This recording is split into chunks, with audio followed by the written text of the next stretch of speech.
भगवान सांभळते ने એટલે આ લોકોને ખબર પડશે બરોબર રામ ભગવાન કહેશે એમને કે ભાઈ તમારે જાગો હવે હો જાયગા રામ ભગવાન હો જાયગા અયોધ્યા में આવે તઈ જાગો હવે આઈ જાગો તમે રઘુપતિ રાઘવ રાજા રામ પતિત રામ પાवन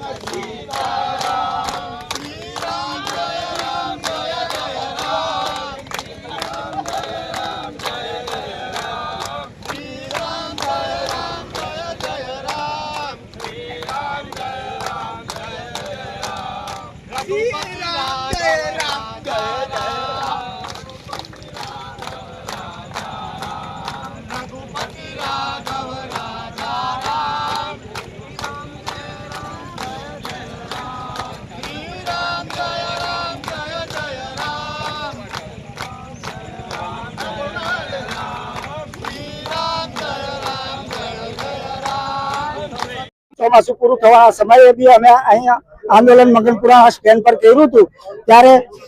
બોડેલીના કાર્યપાલક ઇજનેરે આવીને એવું કીધું હતું કે તમે હું તમને વહી ધરી આપું છું એ પરમ દિવસેથી કામ ચાલુ કરી દઈશ આ ખાડા પુરાવાનું પણ હોવા છતાં કોઈ પણ જાતના ખાડા પૂર્યા નથી છેલ્લા 3 વર્ષથી આ રોડ પર પસાર થતી પબ્લિક એટલી બધી હેરાન થાય છે ખાડા બહુ પડી ગયા છે અને અમે 11 માર્ચના દિવસે બી અમારું પ્રતિનિધિ મંડળ છોટાઉદેપુર સાહેબને મળવા ગયું હતું ત્યારે રાઠવા સાહેબે એવું કીધું બોડેલીના કાર્યપાલક ઇજનેરને હુકમ કર્યો હતો કે તમે તાત્કાલિક આ ખાડા ડોમર પિચિંગથી કરો પણ હોવા છતાં એ પિચિંગ ના કર્યું અને મોટા મોટા મેન્ટલ બીજા દિવસે નાખ્યા એ મોટા મેન્ટલ ઉછળવાથી લોકોના પગમાં બી વાગે છે સ્કૂટરમાં બી સ્લીપ મારે છે અને ધૂળ એટલી બધી ઉડે છે કે અહીંની રોડ પર પસાર થતી પબ્લિકને બહુ તકલીફ પડે છે આજુબાજુના ખેતરોમાં ધૂળ ઉડવાથી કશું કોઈ પણ જાતનો પાક બી પાકતો નહીં તો સરકારને અમારી નમ્ર વિનંતી છે કે તમે તાત્કાલિક આ ખાડા ડોમર પિચિંગ કરીને આ રસ્તો તાત્કાલિક ચાલુ કરો એવી મારી નમ્ર વિનંતી છે અને અગાઉ 6 મહિના પર ધારાસભ્ય અને સંસદ સભ્ય ની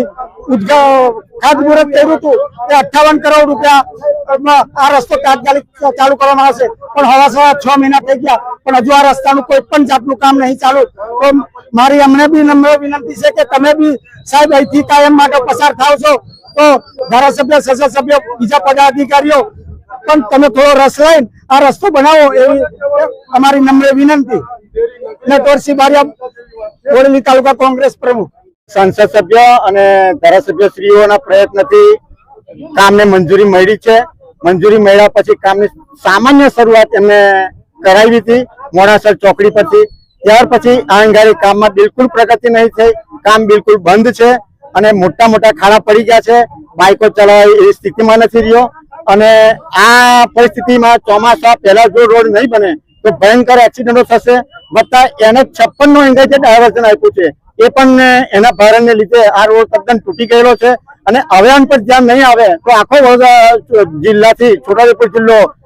અલગ પડી જશે અને આખો વિકાસ રૂંધાશે અને સ્થાનિક લોકોને એમ્બ્યુલન્સની સેવાથી મળીને બધી પરિસ્થિતિઓમાં તકલીફ પડે છે તો તંત્રએ આમાં ધ્યાન આપવું જોઈએ તંત્રની જવાબદારી બને છે તંત્ર આમાં ધ્યાન નહીં આપે તો લોકોની પરિસ્થિતિ બદથી બદતર બની ચૂકેલી છે આન પર ધ્યાન આપી અને સત્વરે કામ શરૂ થાય એવી મારી નમ્ર અરજ વિનંતી છે પ્રદીપસિંહ માસદિયા વાટા આગામી પગલું વહીવટી તંત્ર અને ચૂંટાયેલી પાંખને વિરુદ્ધમાં લોકોનું મનોબળ બનતું જાય છે એટલે હવે પરિણામ ભોગવવા સરકાર અને વહીવટી તંત્ર ધ્યાનમાં રાખવું પડશે. હવે મનોબળ લોકોએ મન બનાવી લીધું છે કે કામ થતું નથી, એવું મન બનાવી લીધેલું હોય તો હવે આની પાસે ધ્યાન આપી અને કામ સત્વરે શરૂ થાય એવા પ્રયત્ન કરવા જોઈએ. બસ.